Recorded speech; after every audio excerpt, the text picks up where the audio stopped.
Assalamualaikum warahmatullahi wabarakatuh. Shalom Om Swastiastu, Namo Buddhaya, dan salam kebajikan. Di sini kami dari kelompok 1 ingin mempresentasikan ide bisnis yang telah kami susun. Namun sebelum itu izinkan saya untuk memperkenalkan diri. Nama saya Muhammad Rizky Azitia. Nah, di sini kami mengusung ide bisnis bertajuk Story yang merupakan akronim dari Toast dan Onigiri Nusantara. Tentu dalam sebuah ide bisnis terdapat latar belakang mengapa ide bisnis tersebut dipilih. Nah, di sini Story berlatar belakang atas adanya makanan yang cukup viral di tahun 2020 yaitu toast dan onigiri. Dan tentunya di sini terkait dengan hal tersebut Story muncul atau hadir dengan membawa varian terbaru di mana toast dan onigiri akan diisi dengan isian khas Nusantara sebagai salah satu cara untuk memperkenalkan dan melestarikan makanan khas Nusantara. Nah, selain itu juga Story dilatar belakangi adanya generasi Z atau generasi muda saat ini yang cenderung memiliki sifat yang menyukai kepraktisan dan juga keunikan. Dan tentunya dalam sebuah ide bisnis perlu untuk memetakan model bisnis kanvas. Nah, dalam hal ini terdapat 9 model bisnis kanvas yang telah kami susun yang terdiri dari customer segment, customer relations, channel, value proposition, key activities, key resources, key partnership, cost structure, dan juga revenue streams. Nah, aspek yang pertama yaitu berkaitan dengan aspek pasar dan juga pemasaran. Dalam hal ini terdapat 5 poin utama yang kami bahas. Yang pertama yaitu pasar potensial.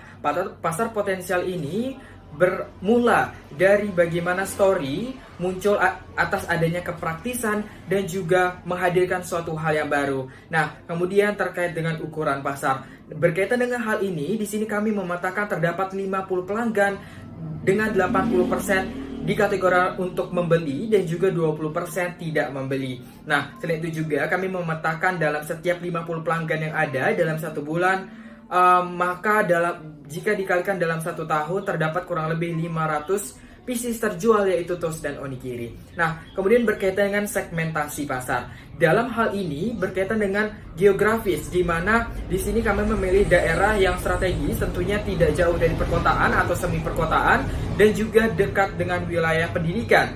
Kemudian kami juga memetakan terkait dengan demografis, sisi demografis di mana di sini berkaitan dengan umur, yakni usia 12 hingga 25 tahun dan juga food lovers, pegawai dan juga pekerja yang diharapkan membeli makanan ini. Dan kemudian dari sisi psikologis, ya ini berkaitan dengan bagaimana gaya hidup masyarakat tersebut, kemudian pekerjaan masyarakat tersebut, ya ini baik itu pelajar, pegawai ataupun yang lain sebagainya, yang tentunya memiliki waktu yang singkat dan dinamis. Nah, kemudian berkait dengan produk positioning. Berkaitan dengan hal ini, kami mengatakan bahwa terdapat 3 poin utama, yakni adanya makanan praktis, kemudian juga pengenalan makanan Nusantara, dan adanya penghadiran brand ambassador sebagai salah satu cara untuk mempromosikan bisnis tersebut. Nah, yang terakhir yaitu targeting, di mana berkaitan dengan pasar yang diharapkan nantinya, yakni usia 12 hingga 25 tahun dengan kesibukan yang dinamis dan juga sibuk dan tidak memiliki waktu yang banyak. Nah, dalam hal ini kami memetakan bahwa menurut Badan Pusat Statistik di tahun 2025, generasi atau masyarakat kawasan Yogyakarta diproyeksikan sebesar 295,900 jiwa. Nah, yang terakhir yaitu pegawai atau pekerja yang memiliki waktu yang singkat.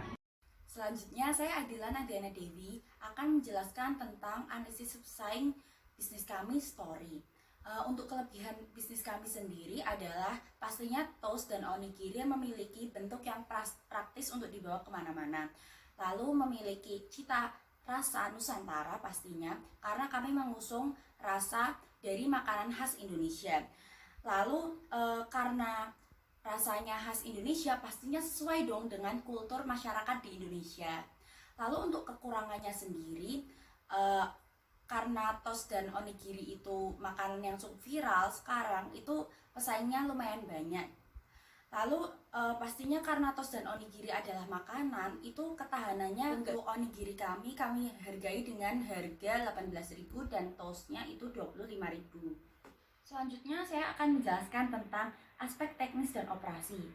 Untuk tos dan onigiri sendiri, bahan penunjangnya adalah yang pastinya ada bumbu Nusantara, lalu ada bahan baku, lalu ada packaging. Lalu untuk teknologinya sendiri, pastinya ada pan pemanggang, lalu ada kompor, lalu ada rice cooker.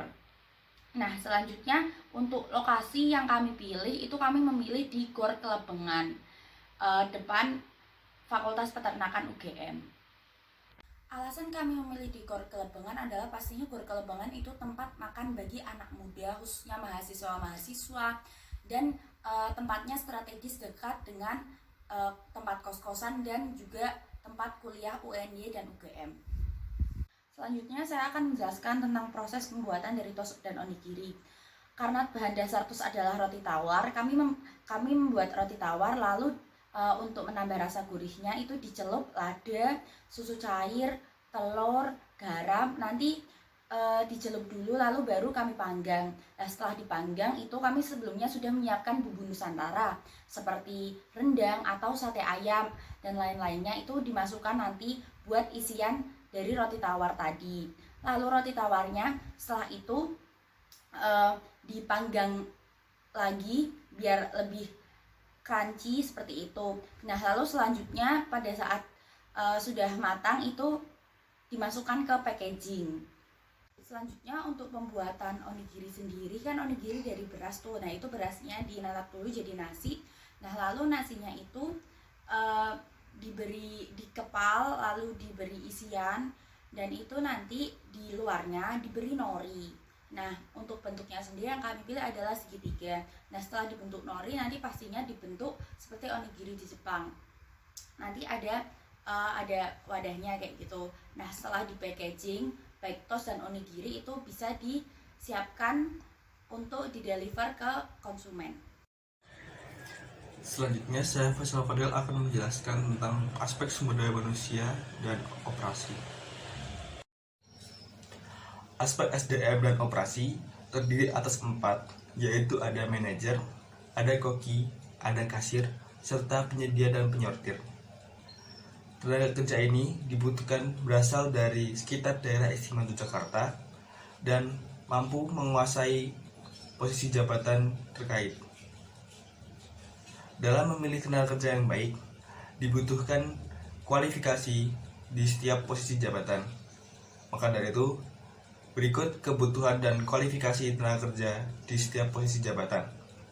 Yang pertama ada manajer, memiliki lulusan minimal S1 ekonomi, serta memiliki pengalaman yang sama di bidang terkait, mampu mengoperasikan Microsoft Office dan sistem keuangan. Dalam posisi ini, dibutuhkan 1 orang di setiap posisi, yaitu manajer produksi, manajer keuangan, dan manajer pemasaran.